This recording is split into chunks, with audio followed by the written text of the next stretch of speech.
یہ ہے کائرو، جو کہ نہ صرف ایجپٹ کا کیپٹل بلکہ پورے کنٹری کا فائنینشیل اور اکنامک ہب بھی ہے۔ اگر ہم اس کے ایسٹ میں جائیں تو ہمیں سہارا ڈیزرٹ میں بنے چند ہائی ویز کے سوا کچھ نظر نہیں آتا، لیکن یہ سیٹلائٹ امیج 2015 کی ہے۔ تب سے لے کر یہاں بہت کچھ بدل چکا ہے۔ ایجپشن گورنمنٹ نے یہاں ریگستان کے بیچوں بیچ اس پورے ایریا کو ایک نیا لک دینے کا فیصلہ کیا ہے۔ یہاں نہ صرف نئی کیپٹل سٹی بن رہی ہے بلکہ مقابلے میں آنے کے لیے افریقن کانٹیننٹ کی سب سے اونچی بلڈنگ بھی بنائی جا رہی ہے، جس کو آئیکونک ٹاور کا نام دیا گیا ہے۔ حتیٰ کہ ایجپٹ نے اب دبئی کو ٹکر دینے کی بھی ٹھان لی ہے۔ 2030 سے پہلے ان کو ریت کے اس سمندر میں برج خلیفہ سے بھی اونچی بلڈنگ کھڑی کر کے دکھانی ہے۔ پر اس کام کے لیے یہی بنجر جگہ کیوں چنی گئی اور آخر کائرو کو ریپلیس ہی کیوں کیا جا رہا ہے؟ زیم ٹی وی کی ویڈیوز میں ایک بار پھر سے خوش آمدید۔ ناظرین، پچھلے 12 سالوں سے دنیا کی سب سے اونچی بلڈنگ کا ٹائٹل برج خلیفہ کے پاس ہے، لیکن اس سے پہلے یہ ٹائٹل پوری دنیا میں ادھر سے ادھر گھومتا رہا ہے۔ 2004 سے 2010 تک یہ ٹائٹل تائیوان کی ٹائپائی 101 کے پاس تھا۔ اس سے پہلے ملیشیا میں موجود پیٹرونس ٹاورز کے پاس، اور پچھلے 100 سالوں میں یہ ٹائٹل سب سے زیادہ وقت تک قریب 25 سالوں تک شکاگو میں موجود سیئرز ٹاورز کے پاس تھا۔ پر اگر اس سے بھی پہلے ہسٹری میں دیکھا جائے تو دنیا کے سب سے اونچے اسٹرکچر کا ٹائٹل 4000 سالوں تک ایجپٹ کے پیرامڈز کے پاس رہا ہے، اور اب ایجپٹ اپنی نئی کیپٹل سٹی کے ذریعے واپس یہ ٹائٹل اپنے نام کرنے جا رہا ہے۔ اس نیو سٹی کو فی الحال کوئی آفیشیل نام تو نہیں دیا گیا، لیکن اس کو نیو ایڈمنسٹریٹو کیپٹل یا پھر NAC کے نام سے یاد کیا جاتا ہے۔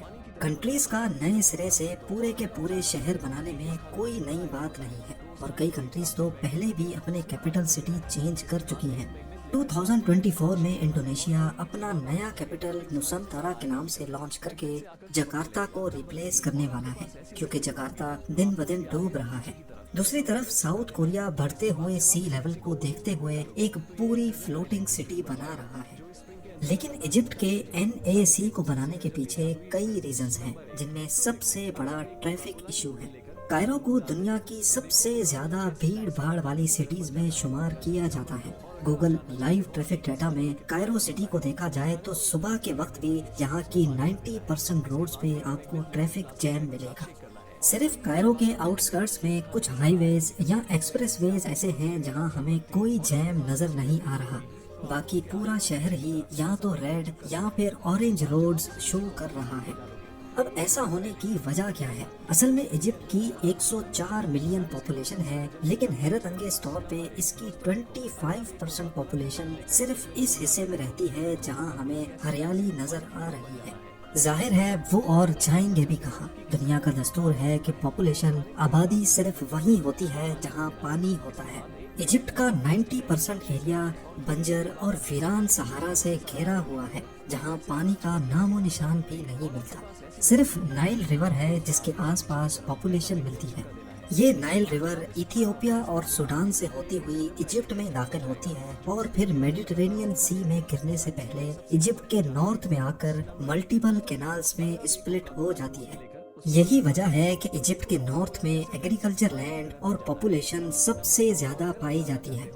صرف بڑھتی ہوئی پاپولیشن اور ٹریفک جیم ہی کائرو کا مین ایشو نہیں ہے، بلکہ ایک اور بھی وجہ ہے جو ایجپٹ کو صحرا کے بیچ میں نئی سٹی بنانے پر مجبور کر رہی ہے۔ دنیا بھر میں ہم نے دیکھا ہوگا کہ کیپٹل سٹیز میں سارے گورنمنٹ آفیسز ایک دوسرے کے قریب ہوتے ہیں، پھر چاہے وہ پارلیمنٹ ہو، منسٹری آفیسز یا پھر پریزیڈنشل پیلیس۔ ایجپٹ کے کرنٹ کیپٹل کائرو میں جتنے بھی اسٹیٹ آفیسز ہیں جہاں سے پوری کنٹری کو آپریٹ کیا جاتا ہے، وہ پورے شہر میں پھیلے ہوئے ہیں۔ اس کا نقصان یہ ہے کہ گورنمنٹ آفیشلز کو اس بھیڑ میں ایک دوسرے سے کنیکٹ ہونے میں مشکل پیش آتی ہے، اور جب وہ ٹریول کرتے ہیں تو ایکسٹرا سیکیورٹی کی وجہ سے مزید ٹریفک جیم ہو جاتا ہے۔ نہ صرف اتنا بلکہ ایجپشن پارلیمنٹ اور شورا اسمبلی بالکل تحریر اسکوائر سے لگی ہوئی ہیں۔ یہ بہت ہی گھنی آبادی والا ایریا ہے جہاں پر اتنی سینسیٹیو آفیسز کا ہونا کسی طرح سے بھی سوٹیبل نہیں ہے۔ کئی بار پولیس کو یہ پورا ایریا کارڈن آف کرنا پڑتا ہے، جو پہلے سے جیم پیکڈ سٹی کو مزید مصیبت میں ڈال دیتا ہے۔